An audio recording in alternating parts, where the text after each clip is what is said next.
Seanca sotme parlamentare vjoj me debate, por kryesisht debatet e zhvilluara mes mazhorancës dhe deputetëve të forcave të reja politike. Opozita zyrtare referon Partisë Demokratike, por edhe Partisë Lirisë e braktisi seancën duke mos qenë pjesë dhe prezente në këtë ditë sotme dhe padyshim i gjithë debati u zhvendos më pas tek të rinë. Do diskutoj për këtë kam në studio ish kandidati për kryeun e PD-s Analistin Bujar Albani. Përshëndetje. Përshëndetje. Mirë se erdhët.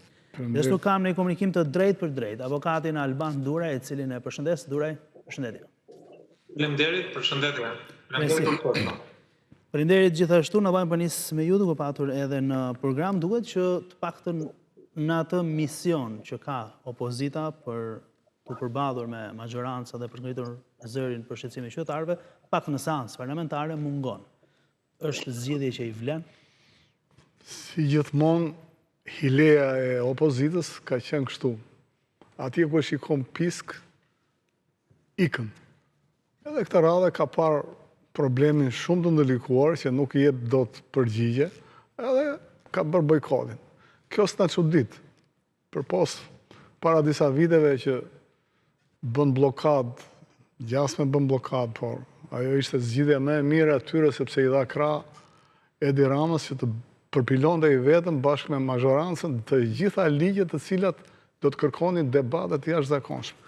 Dhe kjo ishte shumë pozitive për këtë vend, sepse opozita e përfaqësuar nga për fat të keq nga lideri i rrënuar tashmë Sali Berisha e ka kaluar stadin e të qenurit opozit Çfarë do thotë? e ndërgjegjësuar, sepse përderisa u vetë zgjoth me pa kandidatë të tjerë, pa garë, pa gjë, kjo tregon që kjo opozit bashkë me 20 apo 50 njerëzit që e rrethojnë, luftojnë vetëm për një njeri i cili për fat të keq të këtij vendi ka qeverisur me vite të tëra dhe e di mirë shqiptarët se çfarë probleme Shoku Kurzeza ka sjell për këtë komp.